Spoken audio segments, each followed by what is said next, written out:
World of Wrestling Podcast. I'm Slim, and we're going to start with Raw this week. There's nothing special to say. Um, so, before we actually start with Raw, there are technical difficulties all night, including mics not working, lights flickering, and other shit, which we learn to find is to do with the Retribution. It also happens on SmackDown, but I'll point that out too. The show starts with Apollo Crews defending the US Championship against the US Champion MVP, who is also defending his US Championship. And MVP is accompanied by the Hurt Business. Both titles are on the line, obviously, because they're both defending. So it's a unification match, essentially. Before the match, MVP gets on the mic and he says that he's the real champ, and after tonight, Crews will be hanging with Cedric and Ricochet in catering. During the match, Lashley got involved. It was a good match. Crews won by pinfall after hitting the toss powerbomb. Post-match, Lashley tries to lock in the full Nelson, but Crews escapes and gets away. Then we get a backstage interview with Crews, who says that Lashley is very strong, and because of the full Nelson, he had to watch MVP pretend to be the US champ. Crews then says that he's going to put the old US title in his kids' room so they can see the first title that he won, and because MVP paid for the new one, he's going to defend that one. MVP then gets on the mic and says that it's an unsafe work environment because the lights kept flickering on and off, and he says that Apollo should be ashamed of himself, and MVP also says that he wants a rematch at SummerSlam. We then get a backstage interview with Bayley and Sasha. They are asked if they will defend any or all of their belts at SummerSlam, and they say they brought something special for everyone to watch, and it's a video package that starts playing. Asuka cuts the video package off at the end to say that revenge will be very sweet. Sasha and Bayley go off and they go off at Baszler. Oh no, at that, and Baszler shows up. Yeah, right. I didn't read it properly. So they had to go. They went off at Asuka, and then Baszler showed up. Says that she wants the belt before punching Sasha in the mouth. Very funny. Kevin Owens is backstage, and the Iconics ask if they can be guests on the Kevin Owens show, and he says that he already has a guest. We then get the Kevin Owens show, and his guest is Ruby Riott. Ruby says that she's had some bad luck since she's come back, but she has had to put up with people like the Iconics. But last week she got to shut Peyton Royce and the Iconics bullshit.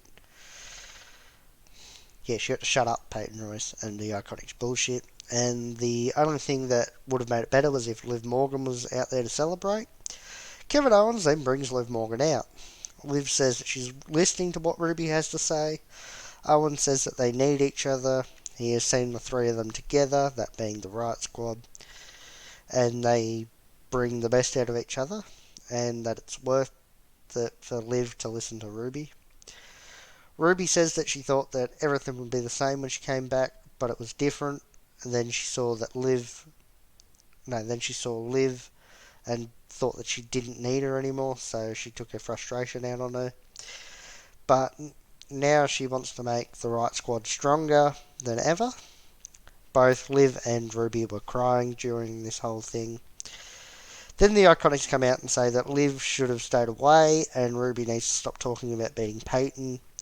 Then Peyton runs down their highlights before saying that they're better than Liv and Ruby. Liv says that it's true, they aren't iconic, but nobody starts a riot like them. Peyton then says that they want a match. Owens gets slapped by both Iconics, and then the Riott Squad attack them. Multiple times during the door, we see a locker room door with a big black security guard standing in front of it. We then get the Riott Squad versus the Iconics. Kevin Owens is on commentary. Decent match. Riott Squad win by pinfall after Liv rolls up Billy for the 3. Post-match, Iconics attack the Riott Squad, but they end up hitting a double STO on Billy before leaving, and it was sort of botched because Ruby went for it, and Liv was still standing there sort of going, do we go now? And so Ruby had somewhat gone forward, and then Liv went forward after. Um, Backstage, we're told that a box fell over. MVP shows up and says that the power outages is the real story.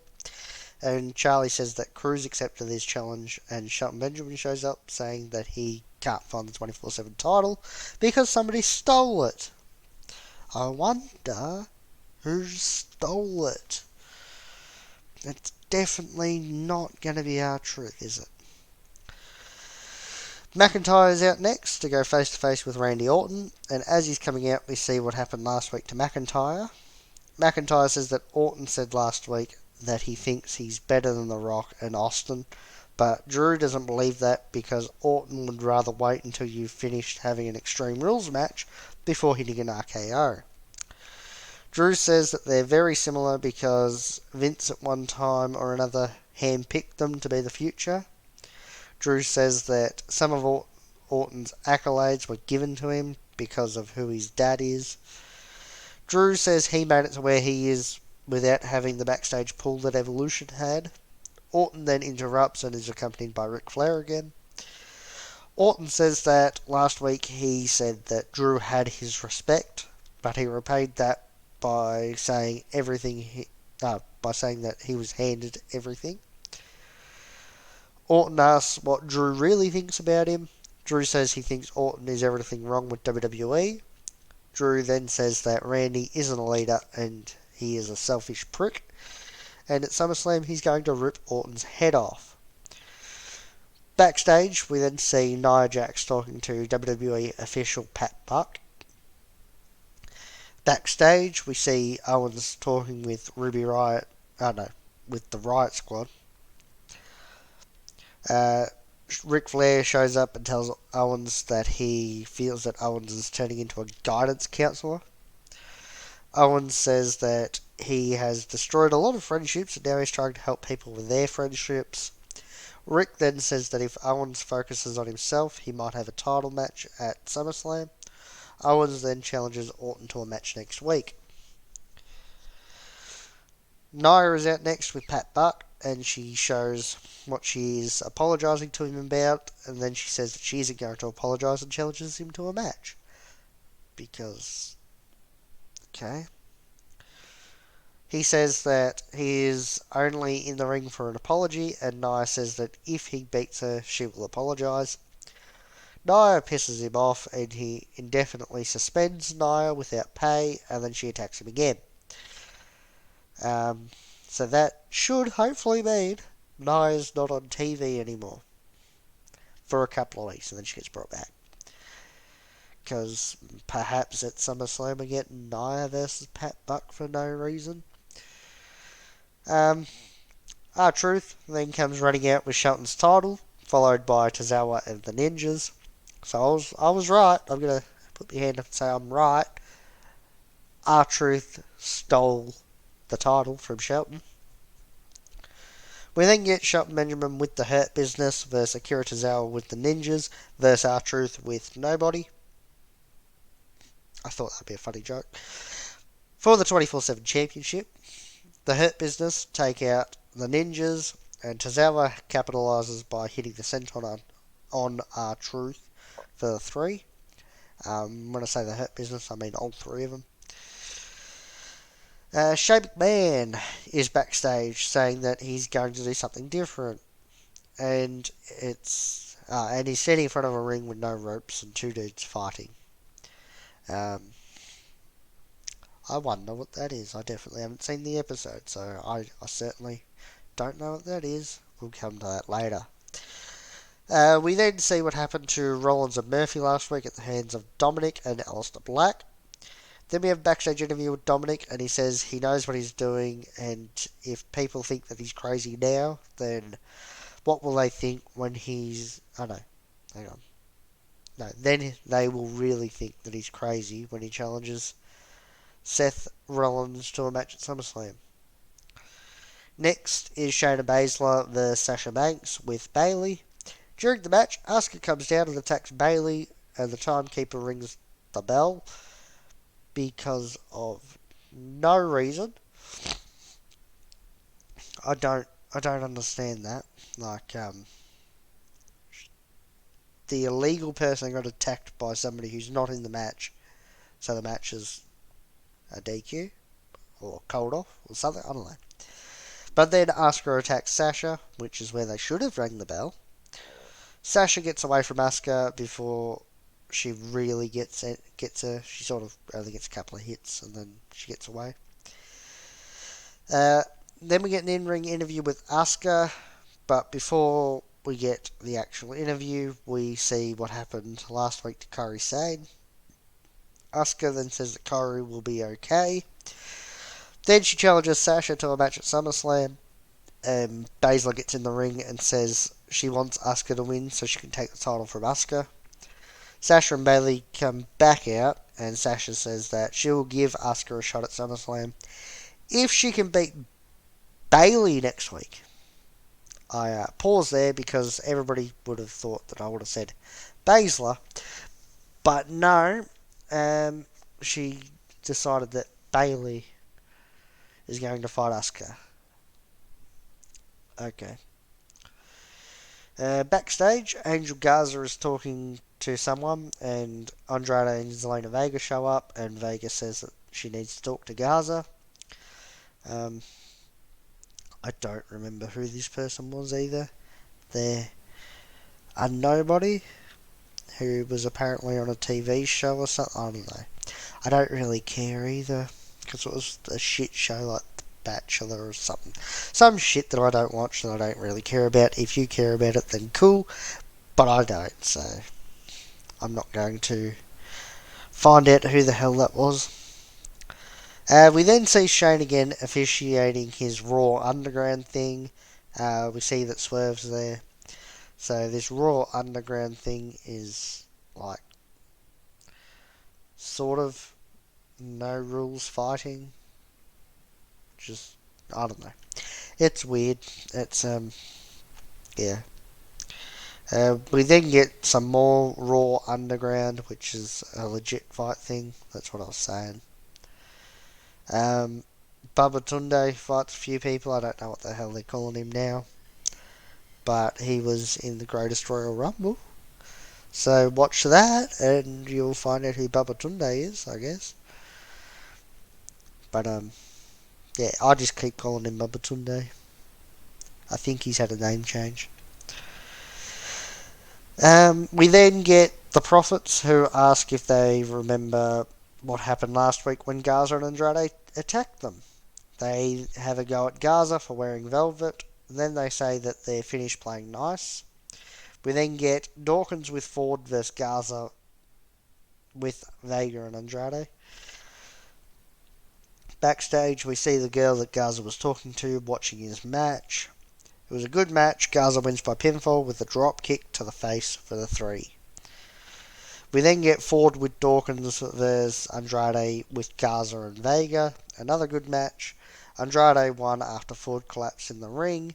This comes after he collapsed during Dawkins' match, which is what caused Dawkins to get distracted and lose. Murphy is watching what he did last week, and Rollins says he's happy that Murphy did what he did. Murphy asks Rollins if he's thought about Dominic's challenge. And we go back to Raw Underground, and Eric with Ivar fights a dude and wins. Because they're not going to put a nobody over Eric. As Charlie tries to get an update on Ford, Garza shows up and talks to her before Vega and Andrade show up. And Vega says that Garza and Andrade will win the titles at SmackDown. SummerSlam. Dawkins walks out and says that the doc thinks Ford was poisoned. And Belair comes out and she says that she knows that Vega or one of the boys did it. Then Belair and Vega brawl, and Dawkins pulls Belair off. We then see CCTV footage of some people in hoodies throwing Molotovs at some equipment. We then see the Hurt Business walking before they get interviewed, and they say that they have been sabotaged. And all the sabotage started happening the same night as Raw Underground started. We then see what has happened between Rollins, Murphy, Ray, and Dominic. Rollins and Murphy then come out, and Rollins says that before they talk about Dominic's challenge, they have a little housekeeping to do. Rollins then has a go at Tom Phillips for cheering Dominic on last week. Rollins says that it's time to find a new voice of Raw, and as Murphy goes to get Phillips, Samoa Joe stands up and says he'll beat them both up if they try anything. Rollins says he doesn't want to do this, and Joe says, yes, I do. So, what that means, because I know I just said that wrong, is that Rollins says that Joe doesn't want to do this, and Joe says, yes, I do. Dominic then attacks Murphy and Rollins. Rollins says that the match at SummerSlam is on. And to close the show, we go back to Raw Underground, and Ziggler beats someone. Then the Hurt Business show up, and MVP says Raw Underground is under new management. Lashley beats someone up, then MVP does, and then Shelton does. But Shelton actually beats up somebody we know, and that is Dio Madden, who used to be on commentary for Raw. The Hurt Business then goes after a whole bunch of people, and that's how it ends. We do find out that the people in hoodies are called the Retribution, and they're the reason why all the equipment malfunctioning things was happening. Oh yes, that's right. There is a new segment that we're going to do, and it's called the AEW Women's Tag Team Tournament Deadly Draw, because that's what it's called.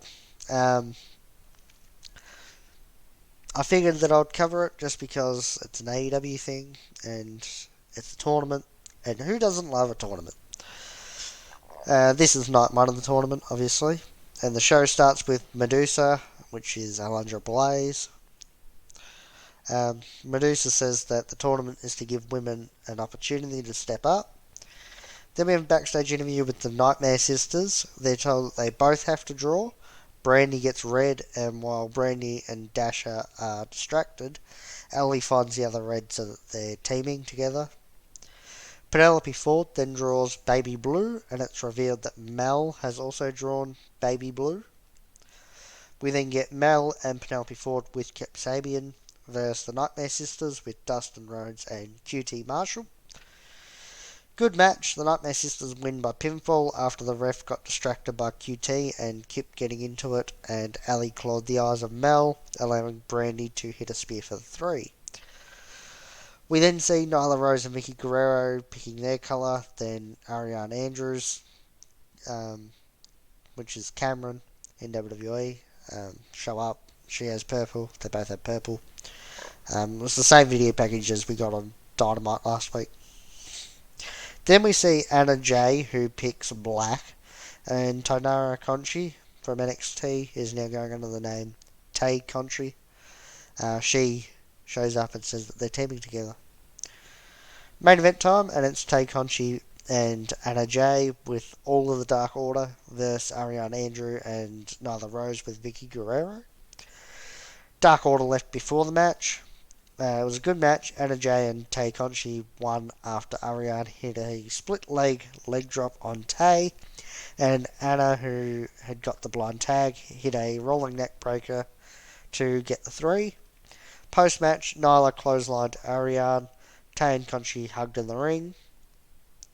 We then have a backstage interview with the Nightmare Sisters. Brandy talks about how good she is, and Ellie talks about, well, she tries to talk about herself, but Brandy keeps cutting her off to talk about herself. Which makes me somewhat think that they're trying to do a double turn here, where Brandy turns heel and Ellie turns face. Which is possible. Another backstage interview, this time's with Anna Jay and Tay Conchi. Tay says they are the most dominant team in the tournament, and Marvez tries to talk about the Dark Order, and Anna Jay tells him to talk about the tournament instead. We then see the brackets and the show, which is saying that there is... What have we got? We got 2 coming out next week, and then we got another 2 matches, I guess, the week after, and then we'll have the finals the week after that. That's from what I can tell. Because it's, yeah, I think that's right. So we'll move on to AEW Dark, and Dark this week has 7 matches. This week's Dark has Taz and Tony Schiavone because Excalibur wasn't able to be on commentary this week. And I believe that'll be the same for next week at least as well. First match of the night is Will Hobbs vs Scorpio Sky. The match starts before the bell when Hobbs ambushes Sky. Decent match, very quick. Sky won by pinfall with TKO. Post match, Sky gets on the mic and says that he is the king of AEW Dark. Sky says that only 2 people have pinned Jericho in AEW. One is the current world champion Jon Moxley, and the other is himself. But now he's going to kick in the door and everyone will remember his name. Then we have the Gun Club versus Aaron Solo and Serpentico. Good match. The Gun Club win by pinfall after Austin hits a hip toss into a neck breaker on Serpentico for the 3. We then get the Initiative with Leva Bates versus Sonny Kiss and Joey Janela. Good match. Kiss and Janela won by pinfall after they both pinned Avalon off of their finisher, which is a split leg drop while Avalon is sitting on Janela's shoulders. After that is Abaddon vs Kylan King. Good match. Abaddon won by pinfall after hitting a kneeling Hurricanrana. Next is Jack Evans with Angelico vs QT Marshall with Ali. During the match, Evans went for a move off the top and sort of fell off the ropes, but also just didn't get anywhere near QT with the move. Jack Evans won by pinfall after Ali had distracted the ref, and Angelico kicked QT, allowing Evans to get QT in a backslide with a spider. It was a spider-like bridge. Looked cool. He got the 3 off of that. Post-match, TH2 attacked QT until Dustin made the save. Then we get Brian Pillman Jr. and Griff Garrison, who is Griff Garrison, versus FTR. During FTR's entrance, we see them talking to Tully Blanchard. Really good match. FTR won by pinfall after hitting the Goodnight Express on Griff. Cash picked up the 3. Main event time, and it's Butcher and the Blade versus Private Party. Pretty good match. The Butcher and the Blade won by pinfall after hitting Full Death on Cassidy. Both of them pinned him. We'll go on to AEW Dynamite now, and Excalibur's not on commentary again. And to start the show, we get FTR and the Elite, which is Young Bucks and Hangman and Omega, versus the Dark Order, which is Brody Lee, Colt Cabana, Evil Uno, Stu Grayson, 5, which is Alan Angels, and 9. We don't know who the hell that is. With Anna Jay and 10, which is Preston Nance, at commentary. They weren't on commentary, they were just standing where commentary is. Everyone is in the ring when the show begins. During the match, Dax, which is Scott Dawson, gets injured and was taken to the back, and Hangman and Cash go to the back with him, leaving it a 3-on-5 in favour of... That doesn't make sense. Must be 3-on-6. Is it? 1, 2, 3, 4, 5. Yeah, 3-on-6. I wrote 3-on-5. 3-on-6. In favour of the Dark Order. Hangman comes back towards the end of the match. It was a great match. Dark Order win by pinfall after Mr. Brody Lee hits a massive discus clothesline on Hangman for the 3 count. It was... Yeah, what did he do? I think he went for the buckshot lariat or something. And as he did it, Brody just turned around and took his head off. It was awesome. We then see the arrival of Best Friends earlier in the day. We then get a promo from earlier in the day with Jon Moxley, who says that early in his career he fought with demons, and people tried to tell him who to fight and what to do and what not to do. And he knows why Darby is challenging him. And now Mox has become the voice of reason and doesn't want Darby to fight him because he doesn't want to be the one who ends Darby's career. However, he knows Darby won't listen to that, so he tells Darby to just stay down when he goes to end the match. We then get Proud and Powerful, which I'm pretty sure they're not called Proud and Powerful anymore, but I don't know, I might change that in the future. Versus Best Friends, pretty good match. Best Friends win after Trent rolls through on Ortiz to get the pin. We then see MJF at his headquarters. MJF terrorizes all his helpers, including Lee Johnson. I don't know why the hell Lee Johnson is one of his helpers, because Lee Johnson is a face and MJF is definitely a heel. Doesn't make sense, but whatever. MJF says that his campaign doesn't end until he wins the belt off Moxley at All Out. Someone asks, what if Darby wins tonight? And MJF says it would suck to face Darby.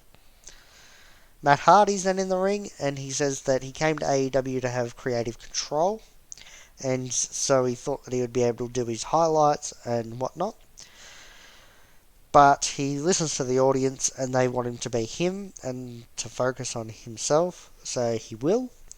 Matt says that if Private Party needs anything, he'll be there. He also has a go at Sammy Guevara, who tries to attack him from behind, but he knew he would come.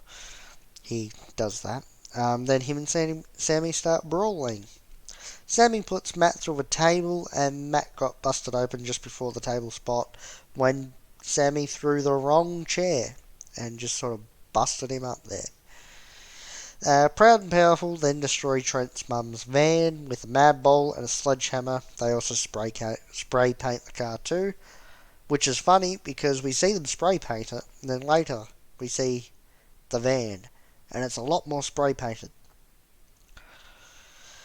We then get the Dark Order, which is 3 and 4, or John Silver and Alex Reynolds, versus Matt Cardona and Cody with Arn Anderson.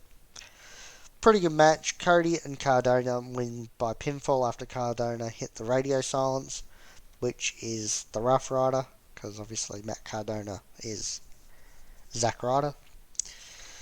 But so he hits the radio silence. Post-match, Scorpio Sky stops Cody in the entrance tunnel to make it clear that he's coming for the TNT Championship, which that match gets confirmed to be taking place on next week.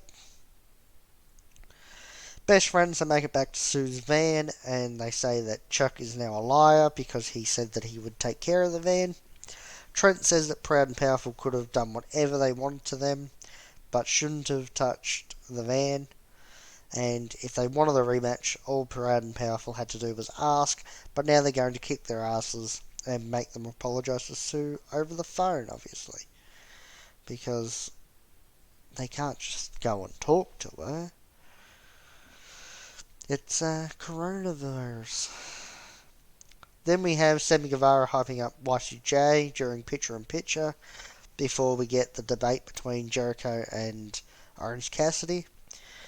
It's moderated by special guest Eric Bischoff, which was leaked days before this happened. Hager comes out with Jericho, and then getting into the debate, Jericho answers the first 2 questions unopposed because Orange doesn't talk. Then Orange answers the next question unopposed because it didn't have anything to do with wrestling. Orange then doesn't answer the 4th question, but then he cuts Jericho off during the last question, and Bischoff says that Orange wins the debate. Jericho has a go at Bischoff, saying that he's known him for 22 years and never liked him. Bischoff then says that it's been 24 years and he knows exactly how Jericho feels. Jericho then says that he will kick the shit out of Orange next week, and he will kick the shit out of him right now too. Jericho and Hager then attack and knock out Orange before the Best Friends come down. We then get Schiavone interviewing Britt Baker, and he asks who Britt will choose for Swole to face, and Britt says her choice is Reba. We then get Big Swole vs Reba with Britt Baker. Pretty much a squash match for Swole, who wins by pinfall after hitting Dirty Dancing, which wasn't exactly Dirty Dancing. Main event time, and it's Jon Moxley defending the AEW Championship against Darby Allin. During the match, Wardlow comes down to distract the ref while MJF grabs the title and blasts Moxley with it, which busts him open. Really good match. Moxley wins by pinfall with a paradigm shift. Backstage, MJF is pissed. Mox holds Darby and talks to him to end the show, except Darby's knocked out. Moving on to NXT. And the show starts with Rhea Ripley versus Dakota Kai. Winner faces Io Shirai at TakeOver for the women's title. Really good match. Toward the end of the match, Mercedes Martinez attacked Ripley and behind the ref's back, allowing Kai to hit the GTK to get the pinfall. Ripley is shown to be bleeding from her nose. Post-match, Mercedes comes back and hits the air raid crash on Ripley. We then see Shawn Michaels and Pat McAfee talking. Then we get Bronson Reed versus Shane Thorne. Good match. Reed won by pinfall with the Tsunami, which is his top rope splash, which he won to qualify for the ladder match. He used it to win that match. Then we see Breezango showing up to the arena when Legado del Fantasma show up and attack Breezango and kidnap Fandango. Then we get a promo package for the triple threat match between Ridge Holland, Damian Priest, and Oney Lorcan.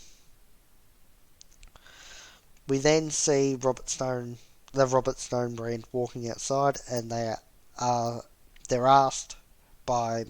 Hang on. We then see I screwed that up again. We then see the Robert Stone brand walking outside, and they are asked why Mercedes Martinez interfered in the Ripley Kai match. Robert Stone says that Ripley may be done with the Robert Stone brand, but they aren't done with her. That was hard to get through for some reason. I don't know. Just laugh at me in the comments. It's alright. Then we see what happened at the end of last week's triple threat match between Bella, Loomis, and Thatcher. We then get Damian Priest versus Oney Lorcan versus Ridge Holland to determine who will go to the ladder match at TakeOver 30. Really good match. Priest won by pinfall after hitting the Reckoning on Oney for the 3. We are then told that Pat McAfee and Adam Cole have talked out their problems. Then we have Keith Lee versus Cameron Grimes. It was a pretty good match. Keith Lee won by pinfall with the Spirit Bomb. Post-match, Scarlett speaks some Latin, I think it was. I don't know, it was some language. I don't know, I don't speak it. I think it was Latin, though. Cross then appears on the Tron and says that he hadn't seen Regal anywhere, and since Keith can make stuff happen, everything Cross does is on Lee, and it's shown that he's destroyed a bunch of people, including Oney Lorcan, I think definitely Danny Burch was there. I think it was Oney Lorcan laying on the ground. Then we see Fish and Kyle O'Reilly training. Regal then says that Loomis is out of TakeOver because he has an ankle injury, and he has gotten complaints from Gargano and Balor because they didn't lose their triple threat matches. So Regal says that in 2 weeks, the 4 men who don't get pinned or submitted during the triple threat matches will have 2 singles matches to determine who the final competitors in the ladder match are. So that means that we're going to get Finn Balor, Johnny Gargano, Ridge Holland, and whoever doesn't get pinned or submitted in next week's match, which is between Kushida, Cameron Grimes, and somebody who hasn't been announced. I don't actually know who it could be. Drake Maverick would be cool. But yeah, I don't know. It would be someone good, hopefully. Maybe, could be Dream. We haven't seen Dream for a while, so that could be how they bring Dream back. Actually, I would put my money on Dream, and I'd say that Dream will probably pin Cameron Grimes, maybe. I don't know. I don't really want to see any of them lose. Maybe Kushida? No, I don't know. But then the loser The one who doesn't get pinned or submitted out of that will go into a singles match next week. Not next week, the next week, or the week after, whatever. And, yeah, that's how we get the 5 people in the ladder match, since Lumis is out. So right now there's only 2 confirmed. Triple threat match next week. Then the 2 singles matches gives you 5. Legado del Fantasma is out next, and they bring Fandango and say that Breezango disrespected Legado del Fantasma and the Lucha Libre tradition. And the disrespect stops here. As they go to attack Fandango, Breeze comes out but gets beaten up too. Santos Escobar finishes by saying that if Swerve says his name again, then this is what will happen to him. We then have a video package for the Undisputed Era. We then get an interview with Damian Priest, who says he'll win at TakeOver, and it sucks to be Lumis. Bronson Reed then interrupts to congratulate Priest. Priest then tells Reed that he'll win at TakeOver, and that leads to Reed and Priest setting up a singles match between the two, which will happen next week. Then we get Tegan Nox vs Indy Hartwell. Decent match. Nox won by pinfall with the shiniest wizard. Then we see Imperium training, and it's main event time, and it's Imperium, which is Fabian Eichner and Marcel Bartel, defending their NXT Tag Team Championships against the Undisputed Era, which is Kyle O'Reilly and Bobby Fish, with Roderick Strong and Adam Cole. Pat McAfee's on commentary. I can't remember when he joined commentary, but it was shortly before this match. Really good match. Imperium win by pinfall after hitting the European Bomb on Fish for the 3. That happened after Era was distracted when Cole confronted Pat McAfee, who was talking shit on commentary. Post-match, Pat and Cole are held apart, and Pat calls Cole a series of short things and a bitch. Cole then jumps on the commentary table and is held there, and Pat kicks him, which seemingly knocks him out. Pat is then sent out of the arena to close the show. Moving on to NXT UK. And this week's NXT UK features Noam Dar vs Kenny Williams, Tony Storm vs Dakota Kai, and Mark Andrews and Flash Morgan Webster vs Grizzled Young Veterans. Moving on to SmackDown, and this week's SmackDown begins with a recap of the Swamp Fight, mixed with the Firefly Funhouse from last week, and the end of last week's SmackDown with Bayley beating Nikki and The Fiend getting Alexa. We then get the Firefly Funhouse, and it starts with Bray putting Braun's picture on the wall, which is covered in Braun's pictures now. Bray says that it's Braun's fault that the Fiend got Bliss, not his. Bray then says that he is waiting for Braun, and if he doesn't give him what he wants, then she will find out what he is truly capable of. I love that. Then we get Matt Riddle vs Sheamus. During Riddle's entrance, we see what happened last week when Corbin talked to Shorty G, and he came out and attacked Riddle. Good match. Riddle wins by pinfall after Shorty G attacks him. Post-match, Riddle gains the upper hand on Shorty G, and Sheamus is left standing in the ring stunned as Riddle walks away. Sheamus gets Shorty G in the ring. Bro kicks him, gets on the mic, and says that he took win away from him, and he hits another bro kick before leaving. Backstage, Corbin is talking to someone, and Shorty G comes up. Sheamus comes up and says that Shorty G cost him his match because of the stupid King's Ransom, and if it happens again, he'll kick Corbin's head off and shove his crown up his ass. Corbin says if he didn't have to deal with Jeff Hardy, he would put a dent in Sheamus's head before leaving. We then get the dirt sheet with Miz and Morrison, and we see what happened between Mandy and Sonya last week. Miz's mic keeps cutting out, and Morrison says that Retribution isn't booked tonight, and Miz says he thought that Retribution were on Raw anyway. Then they then introduce their guest, which is Mandy Rose's hair, And Miz and Morrison talk to the Hair while being the Hair. They then bring out their other guest, which is Sonya Deville. Sonya says Mandy's hair is something she can get behind.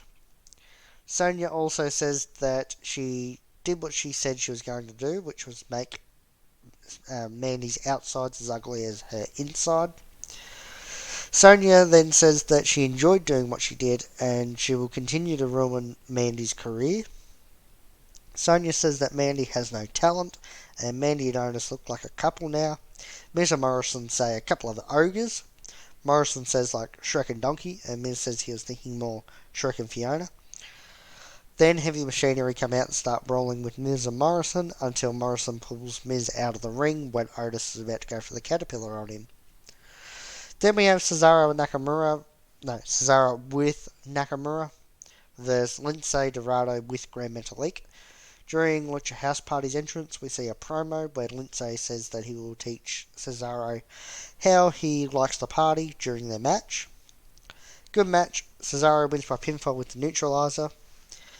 Backstage interview with Heavy Machinery, and Otis says that everything is a big joke to Miz and Morrison, and he won't stand for it. He can handle jokes on him, but not Mandy, and so when he gets his hand on Miz and Morrison, nobody will be laughing then. The Fiend is out next, and when we come back from break, because yes, they went to break on The Fiend, Bliss is sitting in the ring, and as The Fiend goes to lock in the Mandible Claw, she pushes his hand away and runs her hand over his face, mask, whatever, which seems to do something to The Fiend. Braun then shows up on the Tron and says that he doesn't care about Alexa and is now the most evil son of a bitch anyone has ever laid eyes on. Braun also says that The Fiend can have whatever he wants, but at SummerSlam, The Fiend will have to face his fears and face the monster, and we go back to break.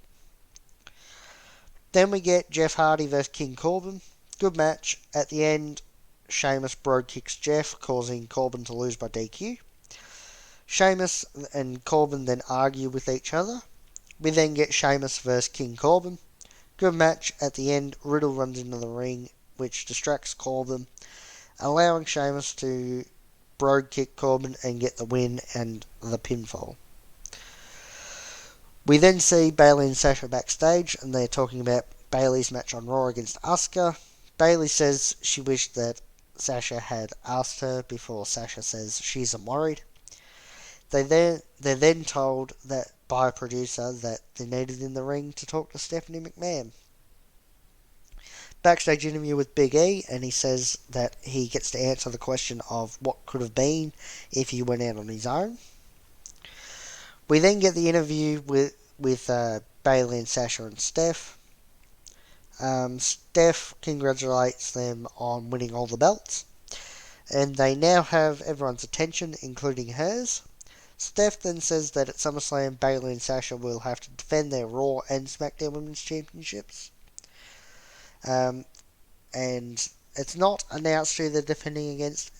Steph says that it could possibly be Asuka for Sasha if Asuka wins against Bayley, obviously. But there will be a tri-brand battle royal on next week's SmackDown to determine Bayley's challenger, because Bayley has pissed a lot of people off, apparently. On all three brands. That's why it's a tri-brand tournament. We then get a backstage interview with Miz Morrison and Sonya. Miz and Morrison say that they will beat Heavy Machinery with relative ease because they are physical marvels and Heavy Machinery are big and dumb. Main event time, and it's Heavy Machinery versus Miz and Morrison with Sonya Deville. At the end of the match, Mandy comes down and attacks Sonya, and the match gets thrown out when they get in the ring.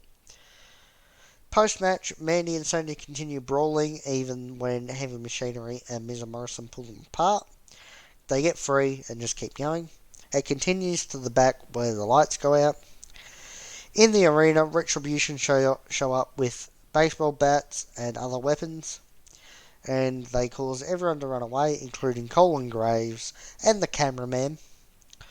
They then turn their attention to the crowd, and they destroy everything, including taking a chainsaw to the ropes to close the show.